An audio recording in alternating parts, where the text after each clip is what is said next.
Нашли убийцу, осудили убитого. Таков итог судилища над Геннадием Шутовым и Александром Курдюковым. История началась 11 августа. Во время протестной акции в Бресте военнослужащие напали на мужчин, в результате чего Геннадия застрелили в затылок, а Александра задержали. Однако, как обычно водится в нашей стране, потерпевшими сделали нападавших. И несмотря на записи видеонаблюдения о том, что Шутов и Курдюков ни в чем не виноваты, судья все равно вынесла свой абсурдный приговор. Их обвинили в покушении на убийство должностных лиц при исполнении. Причем Курдюкову, которому чудом удалось выжить в этой бойне, дали самый большой срок из всех вынесенных на конвейере политических дел – 10 лет в колонии строгого режима. Финал этой дикой истории поражает цинизмом. По тяжкой уголовной статье обвинили покойника. Спасибо, что не приказали откопать и направить останки в колонию. Хотя с таким масштабом произвола, который развернулся в белорусских судах, вряд ли бы это кого-то удивило. Сколько бы верные чекисты не успокаивали нелегитимного новостями о том, что протест сдулся, его паранойя продолжает нарастать. Так, сегодня на встрече с секретарем Совбеза Александром Вольфовичем Лукашенко поручил последнему подготовить ударный план противостояния так называемым «змагарам» и «беглам», а также создать при Совбезе штаб президента по обороне. Самодержец отдельно подчеркнул, опыт каких стран нужно использовать при разработке тактики ответного удара по протестующим. Судя по этому списку, включающему в частности Украину, Киргизию и Армению, Лукашенко уже и сам начинает понимать, что до конца своего срока на посту не задержится. Напомним, что в данных странах революции завершились победой тех самых «змагаров».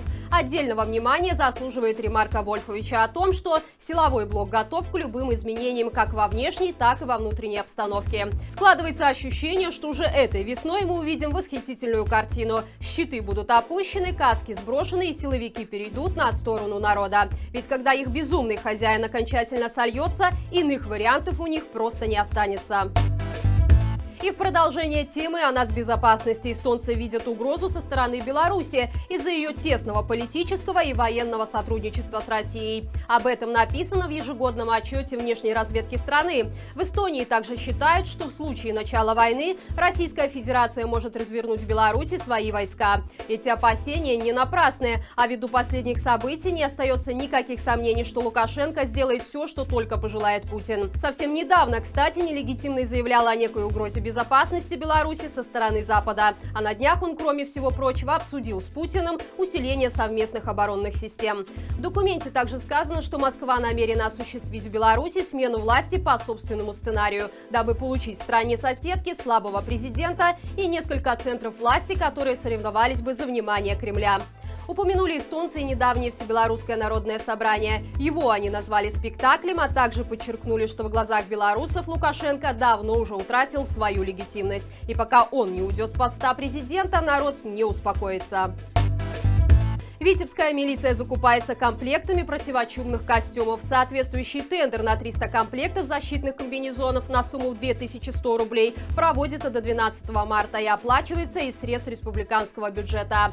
При этом о целях, для которых силовики будут использовать комплекты медицинского назначения, можно только догадываться. Такие костюмы используются врачами, которые работают с особо опасными инфекциями, вроде чумы или оспы. Их аналогом у военных является общевойсковой защитный комплект.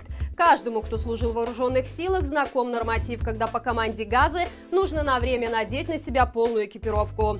Последнее используется при работе с боевыми отравляющими веществами. Можно предположить, что противочумные костюмы будут использованы как более дешевый аналог ОЗК для учений. Однако еще более вероятно, что ситуация с пандемией в нашей стране отнюдь не такая радужная, как ее пытается представить госпропаганда. В частности, имеется множество свидетельств о целенаправленном помещении заболевших людей в камеры к политзаключенным. Вероятно, такая месть за гражданскую позицию возвращается бумерангом к самим надзирателям, из-за чего они теперь пытаются хоть как-то себя обезопасить. С учетом того, что в ВЗК дольше 4 часов находиться невозможно, противочумные костюмы оказываются вполне логичной альтернативой. В арт-галерее «Казарма Мол» в Гродно исчезли картины минской художницы Надежды Буки. Сейчас там проходит ее персональная выставка, на которой представлены 56 полотен, 4 из которых исчезли. Кто забрал эти картины и по какой причине, художницы толком не объяснили. Сказали только, что так нужно было сделать. Удивительное совпадение, но на всех этих картинах присутствуют бело-красные цвета. Сама художница прокомментировала, что исчезнувшие картины не имеют ничего общего с национальным флагом, да и написаны они были еще до 2020 года, то есть до протестов.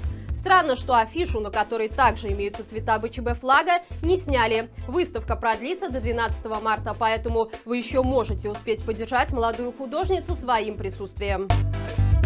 Один из самых протестных районов Минска хотят оборудовать камеры видеонаблюдения на общую сумму 180 тысяч рублей. Это около 70 тысяч долларов. В условиях пандемии, когда в медучреждениях элементарно не хватает средств на защитные маски, власти не придумали ничего более, кроме как тратить государственные деньги на борьбу с инакомыслящими. Потому что вряд ли эти камеры помогут в раскрытии реальных преступлений. Все это делается для тщательной слежки за любителями пить чай во дворах. Напомним, что жилой комплекс «Каскад», начиная с августа прошлого года и по сей день принимает активное участие в протестных акциях. Местные жители стали настоящим примером мужества и стойкости, когда защищали БЧБ флаг, который сотрудники МЧС пытались снять с одного из их домов. А однажды и вовсе вызвали на ковер главу администрации Фрунзенского района Сергея Шкруднева, требуя от него объяснений по поводу фальсификации выборов на их участке и беспредела, который творят во дворах силовики.